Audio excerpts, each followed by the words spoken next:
Good afternoon. My name is Andrew Moore. I'm the managing attorney over here at Lone Star Legal Aid with their military and veterans unit. Excited here to join you guys today on this Facebook Live law talk for this Friday.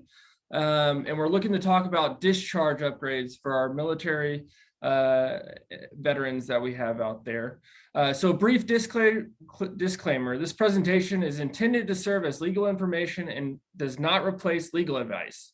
Contact Lone Star Legal Aid at 1-800-733-8394 or go to www.lonestarlegal.org for more information on legal assistance. Lone Star Legal Aid does not discriminate on the basis of race, color, religion, gender expression, sexual orientation, age, national origin, ancestry, disability, marital status, or military status in any of its activities or operations. So with that disclaimer out of the way, again, my name is Andrew Moore. Today we're going to discuss discharge upgrades, a little bit about the military and veterans unit. So we practice all over the 72 counties that Lone Star Legal Aid services. So we're in Harris County. We have attorneys out in Bell County by Fort Hood. We have attorneys up in Tyler, the Smith County area. So we cover all 72 counties for Lone Star Legal Aid for civil legal needs. What does that look like? So for veterans benefits, for discharge upgrades, bankruptcy, consumer issues, housing issues, family law issues, child support issues. So we really run the gamut when it comes to civil legal needs, so long as you are eligible for our income and asset test limits that we have out there. So without further ado, I'm going to get into a brief presentation, an overview of discharge upgrades presented by Lone Star Legal Aid's Military and Veterans Unit.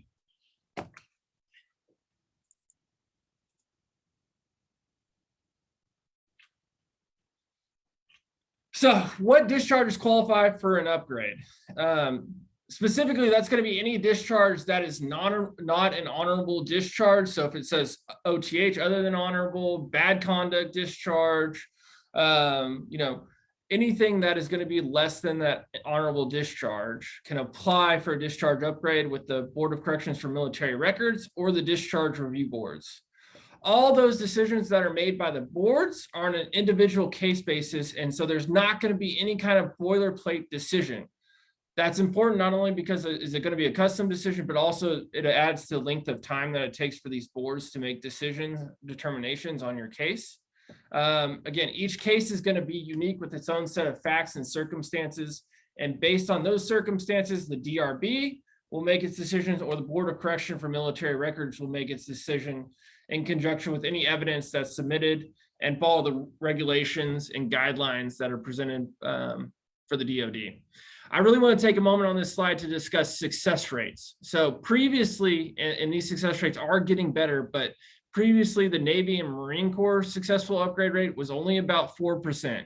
Army's successful upgrades was about 41%. Air Force was hovering around 19%, and Coast Guard was only at about 1%. And so if you can put together a better discharge packet full of evidence, full of your military records, you're going to be more likely to succeed. And also if you can get an advocate or you can appear in person in front of the board, you're more likely to succeed in front of the boards, whether that's the Discharge Review Board or the Board of Corrections for Military Records. So what will I need to submit to start the discharge upgrade process? Always submit a copy of your DD Form 214, whether that's you're going to the discharge review boards or if you're going to the Board of Corrections for Military Records. They're going to want to see the DD Form 214 so they can see that narrative reason as to why you were discharged from the military, and the character of service that you had during your time in the military, whether that's a honorable condition, general and honorable, OTH, bad conduct discharge, whatever, dishonorable discharge, whatever it might be in that circumstance. In addition to that DD 214 that you're going to need, if you're applying to the discharge review boards, you're going to need a DD Form 293. So that's for instances where there's been less than 15 years since the discharge. Now, if it's been more than 15 years since the discharge, you'll file what's called the DD Form 149, and that will go to the Board of Corrections for Military Records. So there's the DRB, the Discharge Review Boards for less than 15 years, and then there's the Board of Correction, the military records, when it's been more than 15 years since that discharge. And so by law, you must submit your application for discharge upgrade within 15 years of discharge. When it's over that 15 years, that's when you have to apply to change your actual military records. And that's why it has to go to the Board of Corrections for Military Records, and the difference between those two forms out there. On your DD Form 293 application in front of the discharge review boards, you have several options that you can choose from. You can have the board review your application on the basis of the application and military records alone, and you won't have to appear in front of the board. You can request to actually appear in front of the board on your own expense, and you can provide firsthand testimony to the board to consider your discharge upgrade. And you can request a hearing at no cost to the government to appear before a traveling panel, although the Navy and the Coast Guard do not provide traveling panels. So to be clear, when you're applying to these boards, each military branch is going to have their own discharge review boards and Board of Corrections for Military Records. So Army, Navy, and the Marines roll into the Navy, Air Force, and Coast Guard. They're all going to have their own boards that you actually apply to. And so you'll want to make sure that you have the right address when you're sending out your completed packet for the discharge upgrade. Be sure when you're submitting your DD Form 293 or your DD 149 that you're also including a personal statement. And this is incredibly important. And include that personal statement for the veteran about the circumstances surrounding their behavior and incidents that led to the discharge. I always tell my clients that the burden of proof is actually on the veteran to show that the discharge you received, if it was OTH or bad conduct, whatever it is, or general, that discharge you received was inequitable or improper. So that's on the veteran to show. So make sure you have a personal statement. Don't limit yourself to the little box that you have within the DD Form 293 and 149. Add as much pages as you need to for your personal statement so you can fully encompass those circumstances and surrounding behavior that happened that led to your discharge. Also, in addition to that personal statement, if it has something to do with police incidents, you'll want to provide any reference statements for from police reports or whatever that might be. Provide any reference statements or character witness statements that you have. So if you've got a religious leader, if you've got a work supervisor, spouse, first sergeant, CO, anything like that, then that can corroborate what happened in your time in the service, or even show changes after service. So post service, if you've gone on the straight and narrow again and everything's going well, or if you've been treated for PTSD or you've gone through rehab, and you can have your counselor testify to that and put it in a reference statement for you.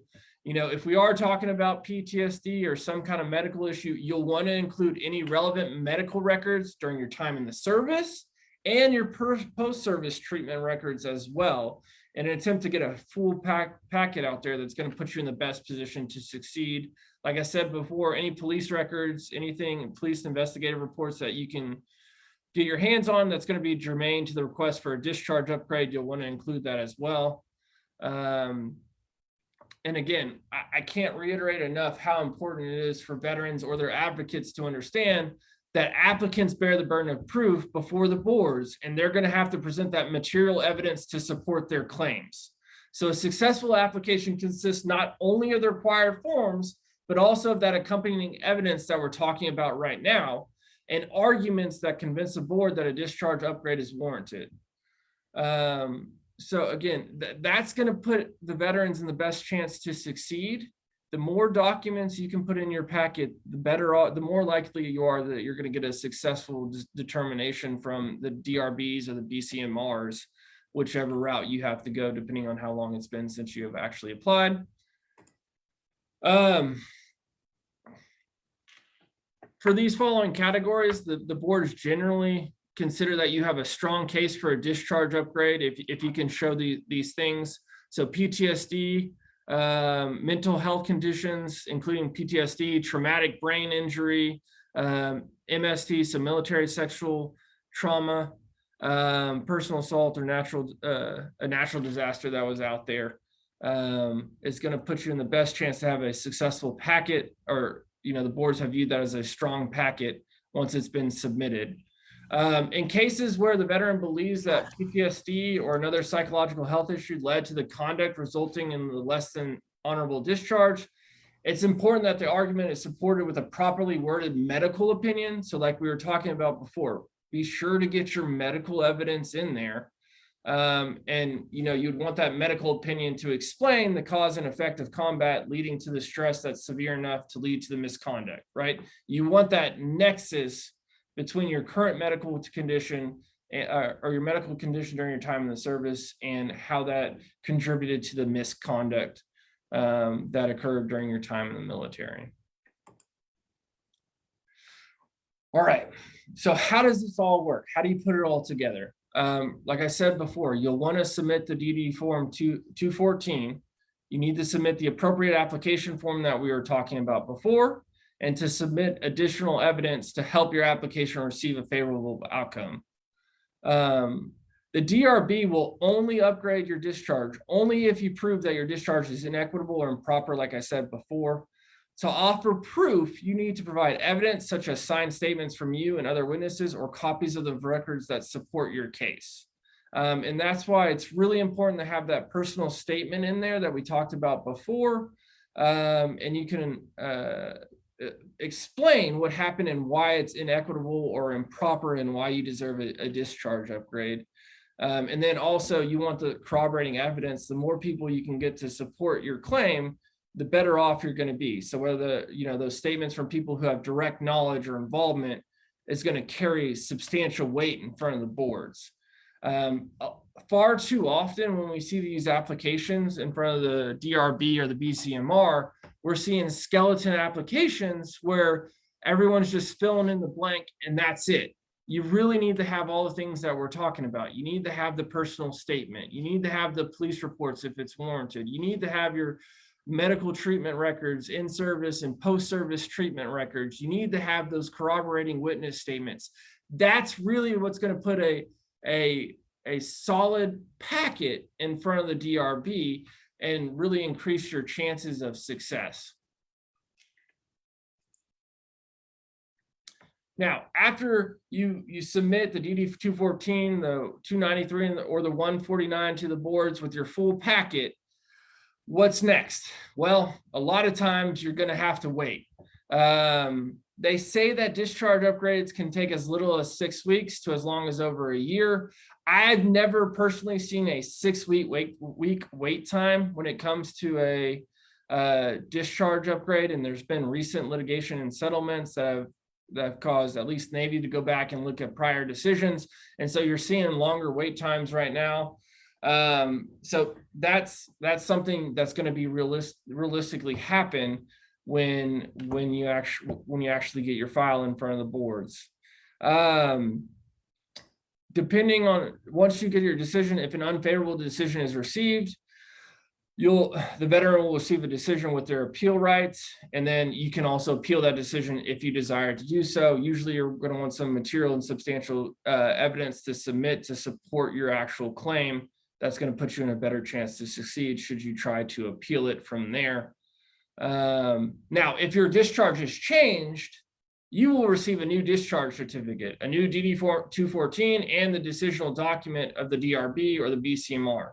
If your discharge is not changed, like we were talking about before, then you'll receive the decisional document of the DRB, which will include the specific reasons for your discharge, why it was not granted, and it'll include any further appeal process that might be applicable to your situation.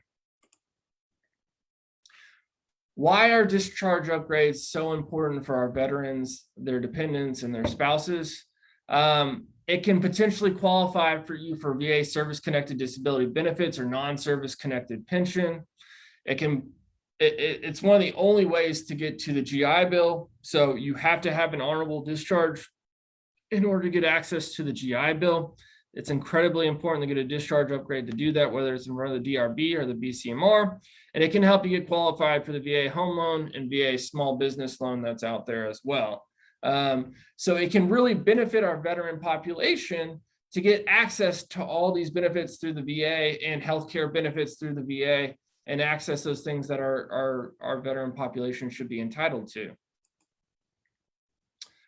Like I said before, it can help get those VA healthcare benefits, and the help with possible compensation for service-connected disability, and can help obtain veteran status for job placement. Some federal employers, some state employers want to see what the discharge determination was on individuals DD 214, and so it can be relevant in that situation as well. There's also the non-intangible element of it too, right? There's can be some stigma about having an OTH, another than honorable discharge, or a bad conduct discharge or dishonorable discharge. So simply getting an upgrade can help with that stigma for certain veterans as well. And so that kind of wraps up a big overhead view of discharge upgrades in front of the discharge review boards or the BCMRs. And again, those are going to be done through the actual military branches in the Department of Defense, whether that's Army, Navy, Marine Corps will roll up under the Navy, and then Air Force and Coast Guard. What I want to spend a little bit of time talking about is the less known option as well, which is an administrative process actually through the VA. And so when we assist veterans, a lot of times we do a two-prong approach. So we do the discharge upgrade traditionally through the Discharge Review Board or the Board of Corrections through military records. And then we also do a characterization of service, as it's called, through the VA. So right now I'm going to talk a little bit more about the characterization of service through the VA. And it's important because it's a much faster process typically than going through the Board of Corrections or the boards to try to get a discharge upgrade, and it can get you access to benefits quicker. And we'll talk about what benefits you can get access to it and why you might want to choose this prong as well as doing the discharge upgrade. Again, we try to do both but it depends on the situation.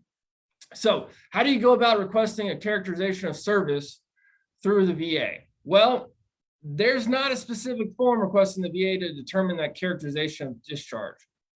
All the applicant actually has to do is request some kind of medical treatment in person at the local VA hospital or clinic by filing a form 1010-EZ or requesting any kind of benefit. So whether that's requesting a VA home loan or service-connected disability, request some kind of benefit, and that should trigger the characterization of service investigation. And so the VA is actually supposed to investigate the person's military records and make a determination regarding the person's character of discharge on an administrative basis. And so it doesn't change your DD 214 at all.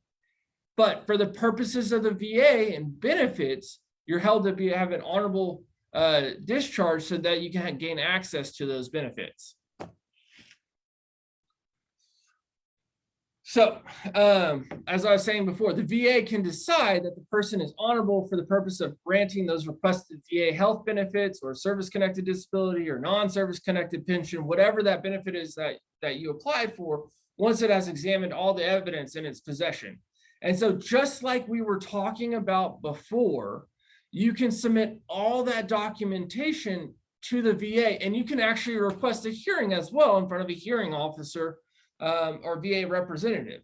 So just like you do with the discharge upgrades in front of the boards, you're going to want to have any in-service treatment records that you have, post-service treatment records that you have, personal statements as well.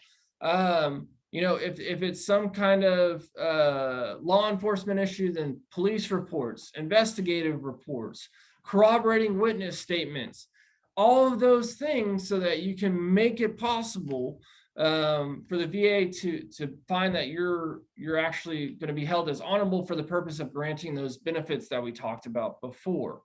And so as long as there's no statutory or regulatory bars, then health benefits may be granted, or those benefits that we talked about before can be granted. Now, the one benefit that's not going to be granted is going to be that GI Bill, like I said before. The GI Bill requires that your DD-214 say honorable discharge on it. And so in order to get that, this process is not going to be available to you. But for almost every other benefit for our veteran population, you can do the characterization of service, and they will make that determination to find out if for the VA purposes, you're going to be held to have an honorable discharge.